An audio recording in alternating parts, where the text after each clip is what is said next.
It rained and it rained and it rained. Piglet told himself that never in all his life, and he was goodness knows how old, 3, was it, or 4, never had he seen so much rain. Days and days and days. If only, he thought, as he looked out of the window, I had been in Pooh's house, or Christopher Robin's house, or Rabbit's house when it began to rain, then I should have had company all this time, instead of being here all alone, with nothing to do except wonder when it will stop. And he imagined himself with Pooh, saying, "Did you ever see such rain, Pooh?" And Pooh saying, "Isn't it awful, Piglet?" And Piglet saying, "I wonder how it is over Christopher Robin's way," and Pooh saying, "I should think poor old Rabbit is about flooded out by this time." It would have been jolly to talk like this, and really, it wasn't much good having anything exciting like floods, if you couldn't share them with somebody. For it was rather exciting. The little dry ditches in which Piglet had nosed about so often had become streams, the little streams across which he had splashed were rivers, and the river, between whose steep banks they had played so happily, had sprawled out of its own bed and was taking up so much room everywhere, that Piglet was beginning to wonder whether it would be coming into his bed soon. "It's a little anxious," he said to himself, "to be a very small animal entirely surrounded by water.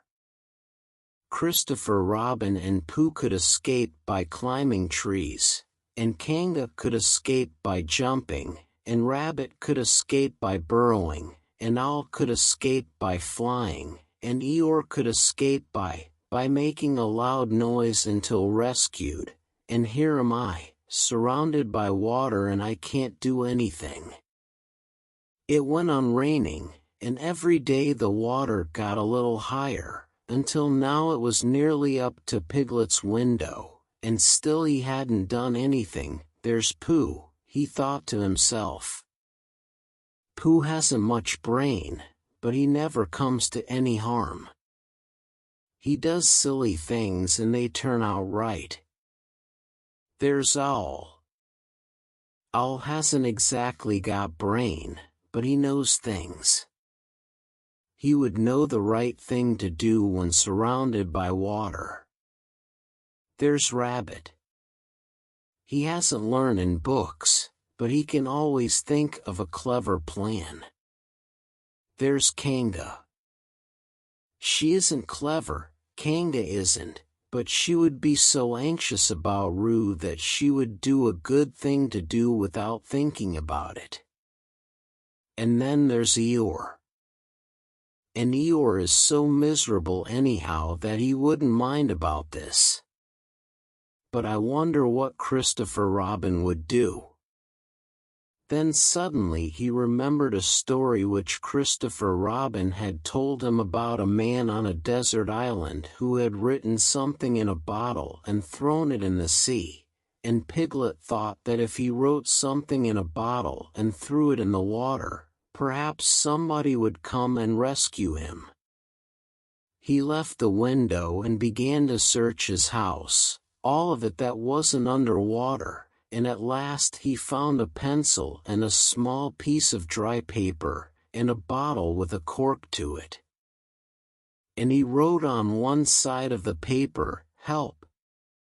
Piglet, me." And on the other side, "It's me, Piglet, help, help." Then he put the paper in the bottle, and he corked the bottle up as tightly as he could, and he leant out of his window as far as he could lean without falling in, and he threw the bottle as far as he could throw, splash, and in a little while it bobbed up again on the water, and he watched it floating slowly away in the distance, until his eyes ached with looking, and sometimes he thought it was the bottle, and sometimes he thought it was just a ripple on the water which he was following, and then suddenly he knew that he would never see it again and that he had done all that he could do to save himself. So now, he thought, somebody else will have to do something, and I hope they will do it soon, because if they don't I shall have to swim, which I can't, so I hope they do it soon. And then he gave a very long sigh and said, I wish Pooh were here. It's so much more friendly with two. When the rain began, Pooh was asleep. It rained, and it rained, and it rained, and he slept and he slept and he slept. He had had a tiring day. You remember how he discovered the North Pole? Well, he was so proud of this that he asked Christopher Robin if there were any other poles such as a bear of little brain might discover. There's a South Pole, said Christopher Robin, and I expect there's an East Pole and a West Pole, though people don't like talking about them. Pooh was very excited when he heard this, and suggested that they should have an expedition to discover the East Pole, but Christopher Robin had thought of something else to do with Kanga, so Pooh went out to discover the East Pole by himself. Whether he discovered it or not, I forget, but he was so tired when he got home that, in the very middle of his supper, after he had been eating for little more than half an hour, he fell fast asleep in his chair, and slept and slept and slept. Then suddenly he was dreaming. He was at the East Pole, and it was a very cold pole with the coldest sort of snow and ice all over it. He had found a beehive to sleep in, but there wasn't room for his legs, so he had left them outside. And wild woozles, such as inhabit the East Pole, came and nibbled all the fur off his legs to make nests for their young. And the more they nibbled, the colder his legs got, until suddenly he woke up with an ow, and there he was, sitting in his chair with his feet in the water, and water all round him. He splashed to his door and looked out. This is serious, said Pooh. I must have an escape. So he took his largest pot of honey and escaped with it to a broad branch of his tree, well above the water, and then he climbed down again and escaped with another pot, and when the whole escape was finished, there was Pooh sitting on his branch, dangling his legs, and there, beside him, were 10 pots of honey. 2 days later, there was Pooh, sitting on his branch, dangling his legs, and there, beside him, were 4 pots of honey. 3 days later, there was Pooh, sitting on his branch, dangling his legs, and there beside him, was 1 pot of honey. 4 days later, there was Pooh. And it was on the morning of the 4th day that Piglet's bottle came floating past him, and with one loud cry of honey, Pooh plunged into the water, seized the bottle, and struggled back to his tree again. Bother, said Pooh, as he opened it. All that wet for nothing. What's that bit of paper doing? He took it out and looked at it. It's a message, he said to himself, that's what it is. And that letter is a P, and so is that, and so is that, and P means Pooh, so it's a very important message to me, and I can't read it.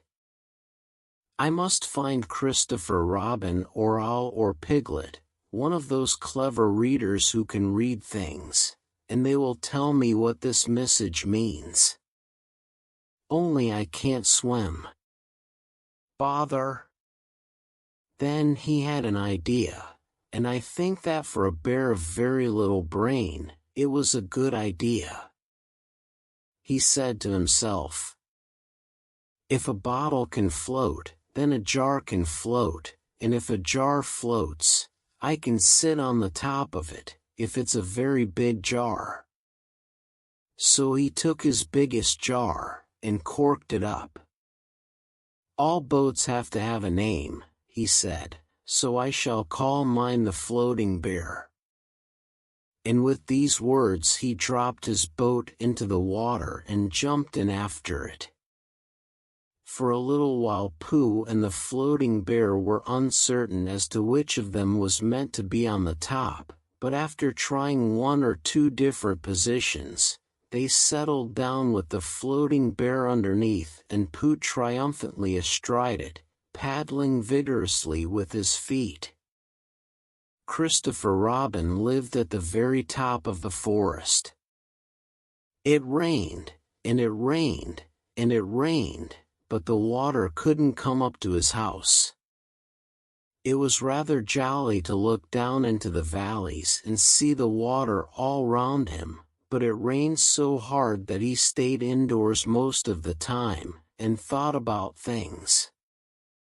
Every morning he went out with his umbrella and put a stick in the place where the water came up to, and every next morning he went out and couldn't see his stick anymore, so he put another stick in the place where the water came up to, and then he walked home again, and each morning he had a shorter way to walk than he had had the morning before.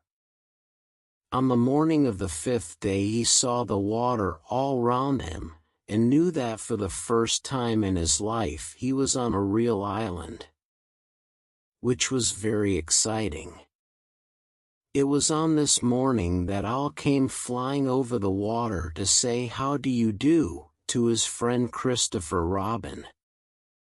I say, Owl, said Christopher Robin, isn't this fun? I'm on an island. The atmospheric conditions have been very unfavorable lately, said Owl. The what? It has been raining, explained Owl. Yes, said Christopher Robin. It has. The flood level has reached an unprecedented height. The who? There's a lot of water about, explained Owl. Yes, said Christopher Robin, there is. However, the prospects are rapidly becoming more favorable. At any moment. Have you seen Pooh? No. At any moment. I hope he's all right, said Christopher Robin. I've been wondering about him. I expect piglets with him. Do you think they're all right, Owl? I expect so. You see, at any moment. Do go and see, Owl. Because Pooh hasn't got very much brain, and he might do something silly, and I do love him so, Owl. Do you see, Owl? That's all right, said Owl. I'll go. Back directly. And he flew off. In a little while he was back again. Pooh isn't there, he said. Not there? Has been there. He's been sitting on a branch of his tree outside his house with 9 pots of honey. But he isn't there now. Oh, Pooh, cried Christopher Robin. Where are you? Here I am, said a growly voice behind him. Pooh! They rushed into each other's arms. How did you get here, Pooh? Asked Christopher Robin, when he was ready to talk again.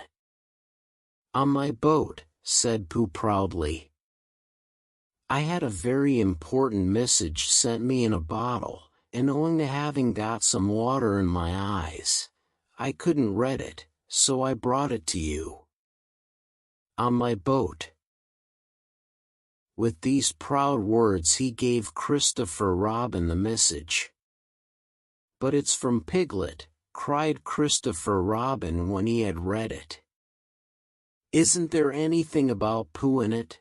asked Bear, looking over his shoulder. Christopher Robin read the message aloud. "Oh, are those P's piglets? I thought they were Pooh's. We must rescue him at once. I thought he was with you, Pooh. Owl, could you rescue him on your back?" "I don't think so," said Owl, after grave thought. "It is doubtful if the necessary dorsal muscles." "Then would you fly to him at once and say that rescue is coming? And Pooh and I will think of a rescue and come as quick as ever we can." "Oh, don't talk, Owl, go on quick."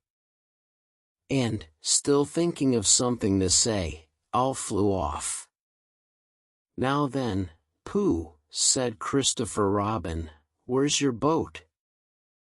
"I ought to say," explained Pooh as they walked down to the shore of the island, "that it isn't just an ordinary sort of boat. Sometimes it's a boat, and sometimes it's more of an accident. It all depends." "Depends on what?"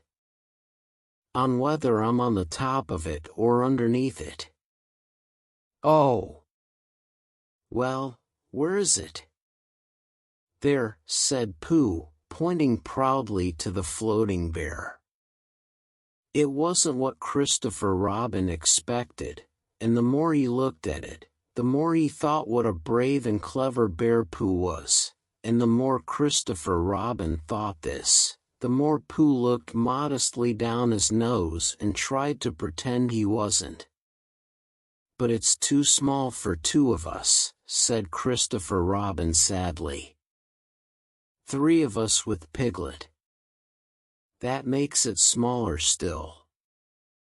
Oh, Pooh Bear, what shall we do?" And then this bear, Pooh Bear, Winnie the Pooh, FOP, friend of Piglets, RC, Rabbit's companion, PD, Pole discoverer, EC and TF, Eeyore's comforter and tail finder, in fact, Pooh himself, said something so clever that Christopher Robin could only look at him with mouth open and eyes staring, wondering if this was really the bear of very little brain whom he had known and loved so long. "We might go in your umbrella," said Pooh. "We might go in your umbrella," said Pooh. "We might go in your umbrella," said Pooh. For suddenly Christopher Robin saw that they might. He opened his umbrella and put it point downwards in the water. It floated but wobbled. Pooh got in. He was just beginning to say that it was all right now, when he found that it wasn't, so after a short drink which he didn't really want he waded back to Christopher Robin. Then they both got in together, and it wobbled no longer. "I shall call this boat the Brain of Pooh," said Christopher Robin, and the Brain of Pooh set sail forthwith in a southwesterly direction, revolving gracefully. You can imagine Piglet's joy when at last the ship came in sight of him. In after years he liked to think that he had been in very great danger during the terrible flood, but the only danger he had really been in was in the last half hour of his imprisonment, when Owl, who had just flown up, sat on a branch of his tree to comfort him, and told him a very long story about an ant who had once laid a seagull's egg by mistake, and the story went on and on, rather like this sentence, until Piglet, who was listening out of his window without much hope, went to sleep. Quietly and naturally, slipping slowly out of the window towards the water until he was only hanging on by his toes, at which moment luckily, a sudden loud squawk from Owl, which was really part of the story, being what his aunt said, woke the piglet up and just gave him time to jerk himself back into safety and say, "How interesting," and did she, well, you can imagine his joy when at last he saw the good ship, Brain of Pooh, Captain, C. Robin, First Mate, P. Bear, coming over the sea to rescue him.